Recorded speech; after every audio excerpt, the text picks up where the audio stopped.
bolso de mano.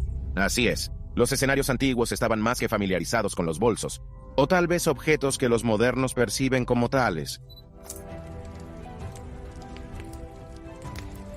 Desde los antiguos templos de Mesopotamia hasta las tierras sagradas de los incas, se han encontrado bolsos en algunos de los lugares más sorprendentes. Pero no son los típicos bolsos de lujo. Imagínese descubrir que un bolso de aspecto sencillo, esas cosas que la gente llama bolsos, pero en realidad no son bolsos. Tallada con delicadeza en una pared, podría desvelar secretos más allá de nuestra imaginación, conectándonos con reinos con los que solo hemos soñado. ¿Cuál es la historia de estos misteriosos bolsos? Acompáñenos a explorar los impactantes secretos de los bolsos de los dioses. Misterios del arte mesopotámico. El bolso y el cono son dos objetos misteriosos que suelen aparecer en manos de genios alados en el arte de la antigua Mesopotamia. Arte mesopotámico. Con estos intrigantes bolsos y conos, se remonta a las primeras sociedades de cazadores-recolectores del octavo milenio antes de Cristo, y continúa hasta la Edad de Bronce con los sumerios, acadio, babilónico y asirios. Estos primeros imperios fueron sucedidos por los imperios neoasirio y neobabilónico en la Edad de Hierro.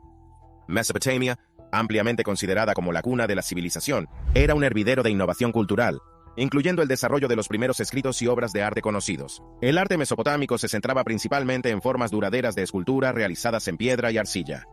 Aunque pocas pinturas han sobrevivido, los que han indicado una preferencia por los diseños geométricos y vegetales, la mayoría de las esculturas también estaban pintadas. Para aumentar su impacto visual, el bolso y el cono se representan a menudo junto a un árbol estilizado, decoraciones florales, figuras de guardianes, el rey y sus ayudantes, o puertas y portales abiertos. Este árbol que aparece con frecuencia en estas imágenes tiene claramente un significado religioso, aunque carece de un nombre oficial asirio. Los estudiosos a menudo se refieren a él como el árbol sagrado.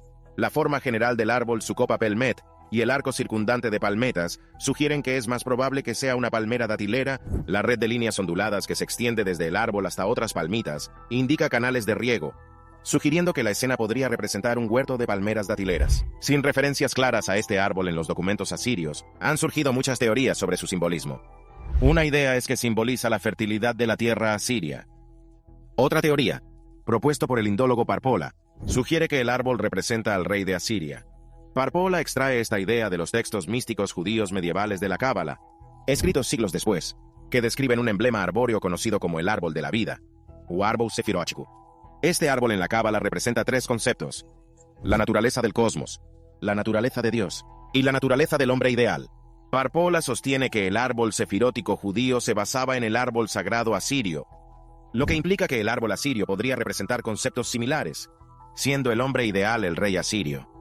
Sin embargo, la interpretación de Parpola no es universalmente aceptada. Por ejemplo, hay casos en los relieves asirios en los que tanto el árbol como el rey aparecen juntos, lo que indica que son entidades separadas.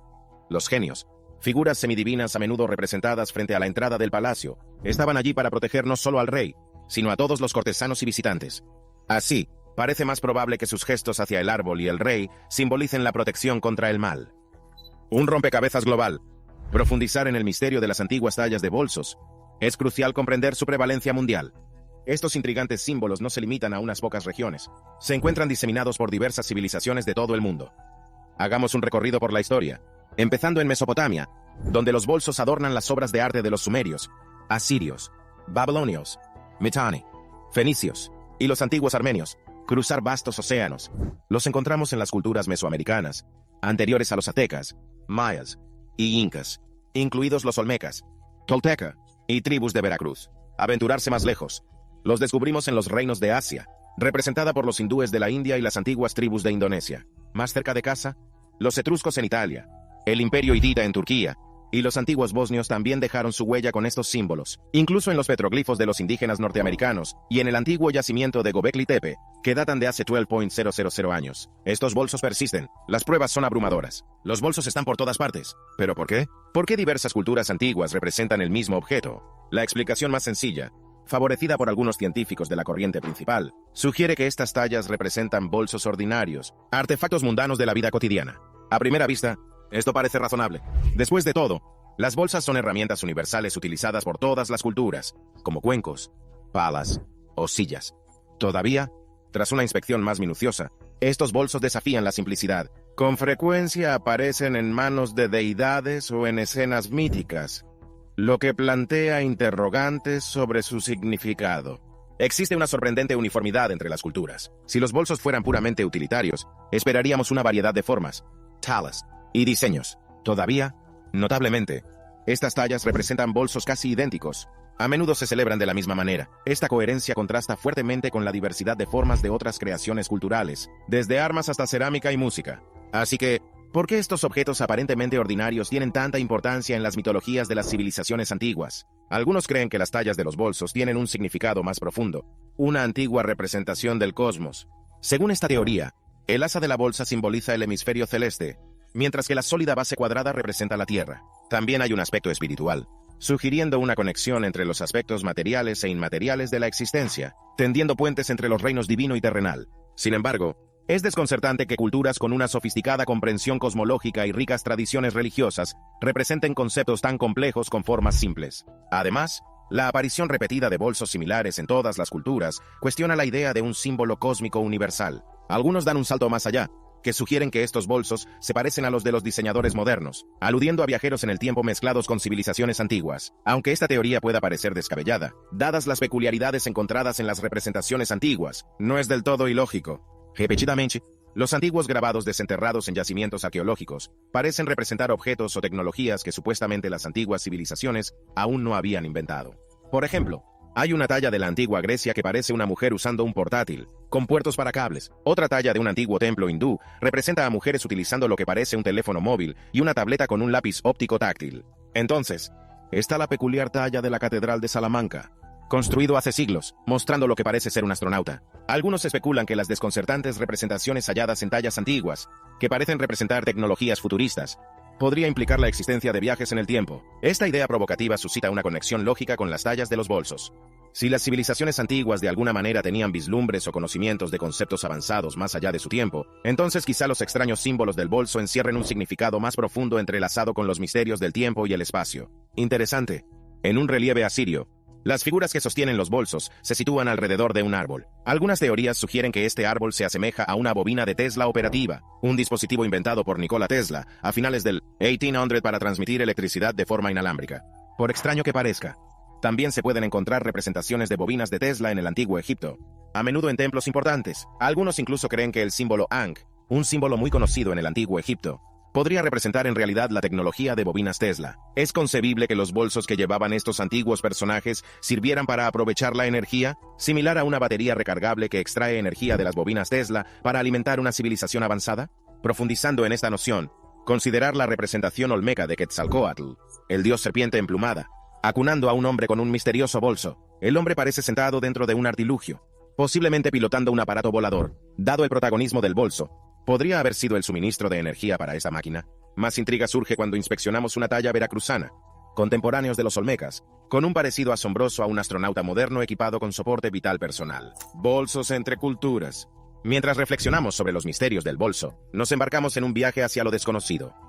Por supuesto, mientras que las teorías anteriores sobre el bolso siguen siendo especulativas, existe otra perspectiva firmemente arraigada en los textos antiguos. Este punto de vista entrelaza varios elementos, ofreciendo una nueva interpretación de la historia de la humanidad. Para comprender plenamente esta teoría, tenemos que examinar las tallas individuales de bolsos de diferentes culturas de todo el mundo, centrándose no solo en las propias bolsas, sino también en las figuras que los sostienen. Analicemos algunas de estas representaciones.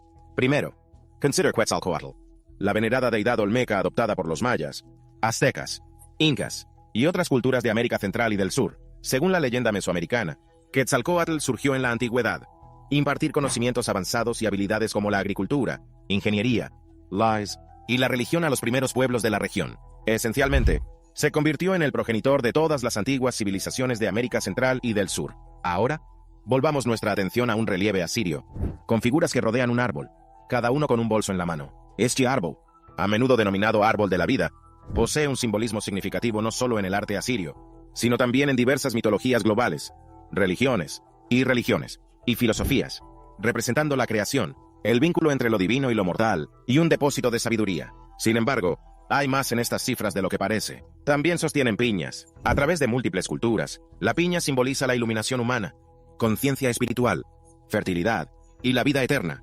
Interesante. La glándula pineal, a menudo considerado el tercer ojo biológico y la sede del alma, debe su nombre a la piña.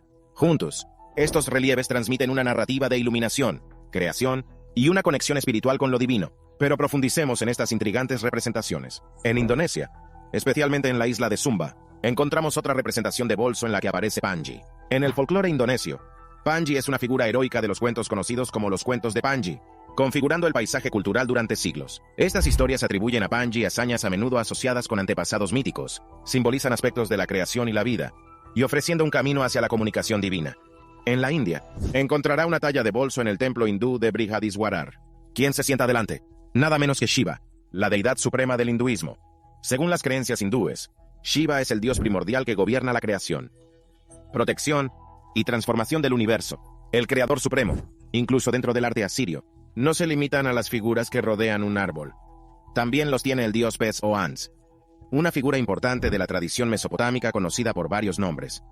Cuenta la leyenda, en la antigüedad surgieron aguans que impartieron conocimientos avanzados a los primeros mesopotámicos, sentando las bases de la civilización. El tema recurrente es sorprendente. Los bolsos no son solo símbolos que se encuentran en diversas culturas, acompañan sistemáticamente a figuras asociadas con la sabiduría, la iluminación y la génesis de la civilización.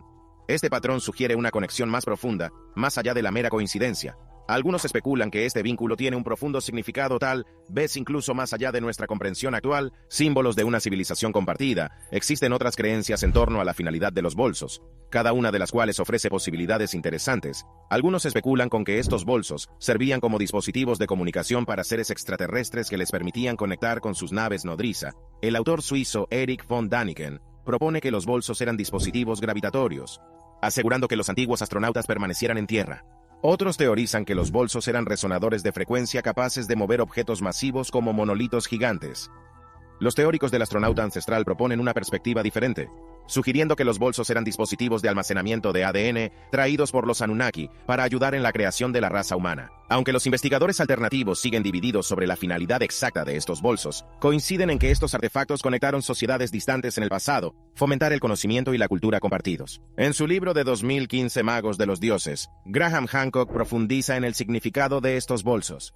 Sugiere que, puesto que a menudo se representan en manos de seres importantes, podrían haber sido alguna forma de tecnología o sustancia que permitiera la comunicación con el reino de los espíritus. Hancock propone que el consumo de esta sustancia podría provocar un aumento de la conciencia, similar a la comida de los dioses. Hancock sugiere que estos seres, a los que llama misioneros gnósticos, simplemente enseñaban a la humanidad los beneficios de la civilización tras un gran cataclismo en torno al 11600 a.C. Para ello viajaron por todo el mundo, difundir sus conocimientos. Se cree que por ello se extendió tanto el símbolo de la bolsa. En el mundo actual, comercio, rutas de viaje y los avances tecnológicos como Internet nos mantienen conectados globalmente. Sin embargo, si nuestras civilizaciones desaparecieran de repente, también lo harían todos los rastros de nuestra interconexión. Pero algo similar ha ocurrido en el pasado, quizá debido a un cataclismo que borró las pruebas de cómo estaban conectadas las antiguas civilizaciones. Cada vez más pruebas parecen apuntar en esa dirección. En la antigüedad, el mundo podría haber estado conectado a través de métodos que las teorías modernas no tienen en cuenta. Puede que los antiguos tuvieran medios de transporte como barcos o incluso máquinas voladoras. Los textos hindúes y las epopeyas sánscritas describen antiguas máquinas voladoras, y algunas teorías sugieren que artefactos similares a globos aerostáticos están relacionados con las líneas de Nazca. En la década de 1970, Jim Woodman logró una hazaña extraordinaria al crear un globo aerostático y elevarse grácilmente 300 pies por encima de las líneas de Nazca. Lo que hace que este logro sea aún más intrigante es que lo hizo utilizando únicamente materiales que habrían estado al alcance de los antiguos Nazca. Además, mapas antiguos como el de Perry Rice, indicio de que los cartógrafos de antaño podrían haber tenido acceso a algún tipo de aparato volador. Esto sugiere la posibilidad de que las civilizaciones antiguas, como la de Nazca y otras, tenían grandes naves capaces de recorrer grandes distancias mucho antes de lo que se creía. Hace tiempo que se especula con que Tiahuanaco, también conocido como Tiahuanaco en Bolivia, podría haber sido un antiguo muelle de embarque creado hace más de 15000 años. Sin embargo, hasta que se encuentren pruebas concretas de estos métodos de transporte, siguen siendo especulaciones y no hechos confirmados. Existen teorías alternativas sobre cómo podrían haber estado conectadas las antiguas civilizaciones, algunos de los cuales implican el poder de la mente. Adolphus Peter Elkin, antiguo profesor de antropología en la Universidad de Sydney, propuso que los aborígenes australianos podían comunicarse entre sí a grandes distancias utilizando habilidades mentales. Sugiere que una mente despejada es la clave de la comunicación mental a larga distancia. Esta teoría es intrigante porque no dejaría rastros físicos. Aunque estas ideas puedan parecer descabelladas a primera vista, vale la pena recordar que incluso los hechos históricos ampliamente aceptados, como la construcción de las pirámides, antes se consideraban inverosímiles. Por lo tanto, es probable que los bolsos aparezcan en varias culturas, porque las antiguas civilizaciones viajaban a lo largo y ancho, utilizando métodos de viaje que quizá no comprendamos del todo. Esta idea sugiere una fascinante narración de antiguas exploraciones e intercambios culturales, ofreciendo una visión de la interconexión de civilizaciones de antaño. Ahora es el momento de la selección de suscriptores de hoy. En el corazón de la bulliciosa ciudad de Cusco, Dr. El descubrimiento de María Sánchez en un antiguo templo inca conmocionó a la comunidad arqueológica. Entre los vibrantes murales que representan dioses, guerreros y seres celestiales, destacó un panel. Representaba una figura divina, sosteniendo un objeto que se parecía mucho a un bolso moderno, con grabados detallados. Lo que más llamó la atención de María era la muñeca de la figura, dormido con un objeto circular inconfundiblemente similar a un reloj de pulsera. Intrigado, María sabía que se había topado con algo extraordinario. Las tallas alrededor de la deidad eran intrincadas, hipnotizante mezcla de símbolos y escritura. Bajo escrutinio, María descifró parte del texto. Hablaba de los bolsos de los dioses, artefactos legendarios de los que se dice que contienen la sabiduría del cosmos. Los antiguos incas creían que estas bolsas tenían el poder de desvelar los secretos más profundos del universo, que les conceden los visitantes celestiales. El objeto parecido a un reloj de pulsera fue identificado como un cronómetro, una herramienta divina que permite a los dioses navegar y manipular el flujo del tiempo. Esta revelación fue alucinante.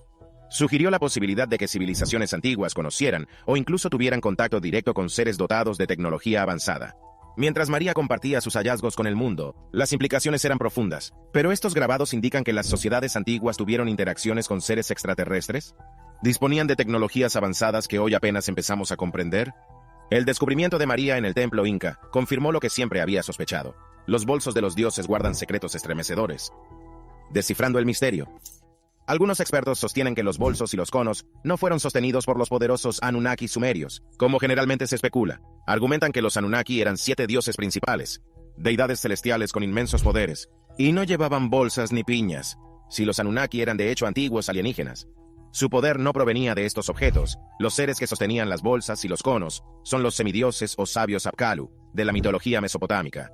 Apkallu significa sabio o experto en acadio, y está relacionado con la sabiduría representados como híbridos de pez y hombres seres con cabeza de pájaro o figuras humanas con alas. Los Apkallu eran conocidos como los 7 sabios. Su función era introducir el conocimiento y el aprendizaje a los humanos, actuando como maestros y consejeros, además de bolsos y conos. Los Apkallu suelen aparecer sosteniendo otros objetos, como ramitas, que son pequeños tallos con hojas o flores, cetros con varias cabezas, ristras de cuentas e incluso cabritas. La bolsa y el cono no siempre van juntos. A veces se representa al genio sosteniendo solo la bolsa, la otra mano haciendo un gesto. Si el bolso representa el cosmos, ¿qué significan esos otros objetos? ¿Y por qué un símbolo tan importante estaría vinculado a semidioses como los Apkallu y no a los Anunnaki? Esto pone en duda la teoría del cosmos. Para hacer una conjetura sobre el propósito de estas bolsas y conos, necesitamos comprender el contexto histórico y la evolución de las funciones de los Apkallu a lo largo de la dilatada historia de la antigua Mesopotamia.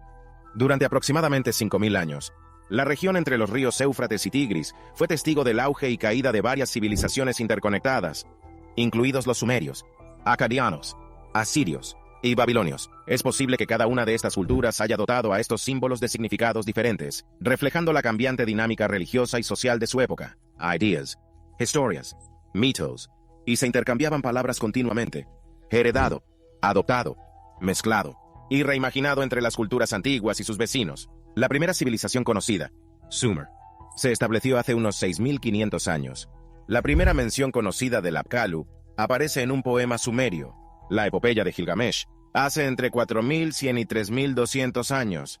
Las elaboradas tallas de genios alados, sin embargo, son del periodo neoasirio, hacia el siglo IX m.a.C., hace aproximadamente 2900 años. Esto significa que hubo un intervalo de al menos 300 a 1002 años entre las primeras referencias sumerias a los Apkallu y su representación en el arte neoasirio. Muchas cosas podrían haber cambiado durante este extenso periodo, y la idea del Apkallu probablemente evolucionó de forma significativa. Profundicemos en los diferentes contextos y épocas en que aparecieron estos genios, empezando por el periodo neoasirio más reciente, del que se dispone de abundante información. Durante la época neoasiria, los Apkallu suelen representarse en 3 escenarios principales. A veces aparecen en las esquinas y puertas de las habitaciones junto a espíritus protectores llamados Lamassu. Otras veces, se les ve flanqueando un árbol sagrado, sosteniendo una bolsa y un cono, acercándose o tocando las flores del árbol. También se les representa colocando el cono cerca del rey o de otro individuo. Los registros de esta época indican que los Apkallu participaban en rituales destinados a alejar el mal. Por ejemplo, el nombre del sabio Adapa se utilizaba en los procedimientos de exorcismo para invocar el poder. El bolso que lleva el Apkallu se conoce como Bandudu, que significa cubo en acadio, y el cono se llama Mulilu, que significa purificador. Esto indica que lo que parece un bolso es en realidad un cubo, contrario a lo común. Los historiadores creen que el cubo y el cono se utilizaban en rituales en los que el cono se sumergía en el cubo para rociar con líquido al rey, sus cortesanos, y el palacio para purificarlos. Las figuras de Apkallu suelen representarse cerca de las puertas y en las esquinas de las habitaciones. Se creía que estas zonas albergaban espíritus malignos. También se colocaban placas del Apkallu en las casas para protegerse del mal. En el siglo IX a.C., los Apkallu eran considerados espíritus protectores que utilizaban el cubo y el cono para bendecir y defender del mal a personas y lugares. ¿Pero qué pasa con las escenas en las que estos seres místicos están junto al árbol sagrado? Es probable que los genios utilizaran el cubo y el cono en rituales para proteger el árbol, lo que encaja con su papel de guardianes y purificadores en la antigua cultura mesopotámica. En este relevo, los dos Apkallu parecen cuidar de un árbol joven sin utilizar ningún objeto ritual. Esta representación se ajusta a una antigua tradición mesopotámica de ilustrar figuras frente a una planta central. Por ejemplo, el sello del calendario de Adán y Eva, también conocido como el sello de la tentación, muestra dos figuras sentadas con un árbol entre ellas. Del mismo modo, una huella de sello de los siglos XV al XIII a.C. representa a dos seres flanqueando un árbol. Un curioso sello de los siglos XII o XI a.C. muestra a un Apkallu con cabeza de pájaro que pisa una rama y retuerce otra. No parece que esta acción tenga que ver con la protección del árbol. ¿Qué podría estar haciendo el Apkallu? Este sello se fabricó más de 200 años antes que el Apkallu protector de los relieves palaciegos asirios posteriores. Es posible que estos artefactos anteriores ofrezcan una imagen más exacta del Apkallu, tal y como se describe en los textos sumerios. Un legado perdurable. En la epopeya de Gilgamesh, el Apkallu, o 7 sabios, se les atribuye la construcción de las murallas de Uruk, inspección de los cimientos, e inspeccionando la mampostería. Su sabiduría era práctica y realista, ajustándose al concepto original de los Apkallu como maestros de la humanidad. Las imágenes de Apkallu cuidando árboles o interactuando con ramas podrían reflejar fines utilitarios relacionados con el tipo de árbol mostrado. El símbolo de los árboles sagrados cambió con el tiempo en el arte mesopotámico, pero las pruebas apuntan a una especie consistente.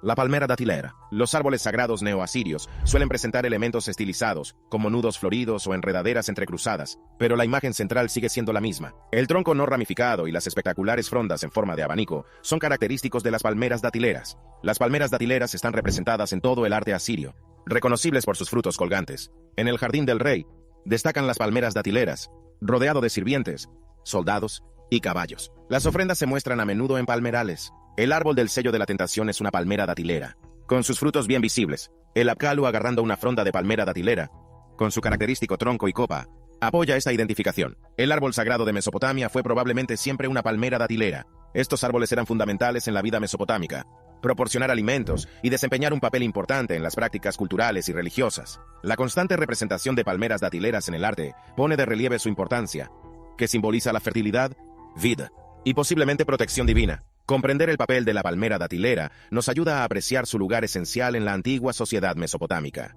Desde hace miles de años, las antiguas civilizaciones de Mesopotamia exhibían palmeras datileras en su arte y en sus tablillas de arcilla, por motivos económicos y simbólicos. Estas palmeras eran parte integrante de la vida mesopotámica, dominando el paisaje y sirviendo como fuente vital de alimento. Heródoto, escrito en el siglo V a.C., observó la abundancia de palmeras en el terreno llano de Mesopotamia. En los relieves antiguos vemos a los Apkallu de pie cerca de los árboles. Los que sostienen conos cerca de las flores de los árboles probablemente representan el proceso de polinización de las palmeras datileras. Interesante. Estos conos se parecen mucho a las flores masculinas de las palmeras datileras, que tienen forma de cono. Incluso hoy en día, muchas explotaciones de palmeras datileras utilizan métodos de polinización manual. Las obreras recogen el polen y lo aplican a las flores femeninas utilizando algodón u otras herramientas. Los cubos que llevaban los Apkallu cerca de los árboles probablemente contenían polen, indicando que estaban demostrando técnicas de polinización artificial. Los elaborados diseños de los árboles en los relieves pueden representar cubiertas protectoras utilizadas para proteger los brotes jóvenes de palmera datilera de las duras condiciones climáticas y de los animales. Además, el sello del Apkallu retorciendo hojas de palmera puede representar la poda de palmeras, una práctica habitual para fomentar el crecimiento. El Apkallu, representados como sabios maestros en la antigua Sumeria, eran los responsables de transmitir el conocimiento a los humanos. Se dedicaban a la construcción de murallas, y probablemente desempeñó un papel en la polinización artificial. Con el tiempo, Su función evolucionó hasta incluir más tareas rituales durante el periodo neo-asirio, pero la relación entre los sabios y el cultivo de la palmera datilera seguía siendo evidente en estos relieves. Durante la época neo-asiria, el papel de los genios alados, o dobladillo, ampliado para incluir servir como espíritus protectores, a menudo se colocaban cerca de las puertas, rincones de la habitación, o cerca de individuos para realizar ritos apotropaicos. Estos rituales consisten en rociar agua bendita u otros líquidos purificadores desde los cubos para limpiar lugares y personas. Los cubos que transportaban probablemente contenían agua o líquidos específicos para este fin. La versatilidad de estas bolsas o cubos les permitía transportar diversas sustancias, como el polen para la polinización o el agua para la purificación, en función de las tareas del sabio. Es fascinante ver cómo evolucionan los elementos históricos y qué tradiciones perduran. Aunque ya no creamos arte para representar la polinización artificial, la propia práctica sigue beneficiándonos hoy en día. Además, el antiguo ritual de rociar agua para purificarse se ha conservado y sigue practicándose. Este ritual se ha extendido incluso a una población más amplia. Por ejemplo, la Torá y el Antiguo Testamento de la Biblia cristiana describen un ritual judío en el que se utiliza el hisopo, una planta sumergida en agua, que luego se rocía para purificar a las personas. Esta perdurable tradición pone de relieve la continuidad de prácticas ancestrales en las ceremonias religiosas modernas. La mayoría de la gente está familiarizada con el aspergillum cristiano, instrumento utilizado para rociar agua bendita sobre una persona durante los oficios litúrgicos. ¿Pero sabía que el budismo y las ceremonias hindúes también incluyen rituales similares? Estas prácticas son casi idénticas, aunque los instrumentos y plantas utilizados para la aspersión se han adaptado a las tradiciones y preferencias locales. Está ampliamente aceptado que el uso de agua bendita en rituales sagrados es anterior al cristianismo, dado que el cristianismo se originó en Jerusalén, ciudad situada en la media luna fértil y estrechamente vinculada a Mesopotamia. Es plausible que este ritual de aspersión tenga sus raíces en antiguas tradiciones mesopotámicas. Los ramilletes de flores que llevan los zapcalu en los relieves antiguos podrían muy bien ser los predecesores del hisopo cristiano, utilizado en estos rituales. A pesar del paso del tiempo, mucho ha cambiado, y mucho ha permanecido igual, al igual que lo hicieron en su día los antiguos sabios. Los obispos y maestros monjes actuales siguen realizando rituales y prácticas de purificación similares que podrían remontarse a las primeras civilizaciones de la Tierra. Tenemos la suerte de contar con estos artefactos antiguos de valor incalculable, que transmiten mensajes y cuentan historias de hace miles de años, permitiéndonos conectar con el pasado lejano y comprender la continuidad de las tradiciones humanas. ¿Cree que los objetos de las tallas son bolsos o cubos? Háganos saber su opinión en los comentarios.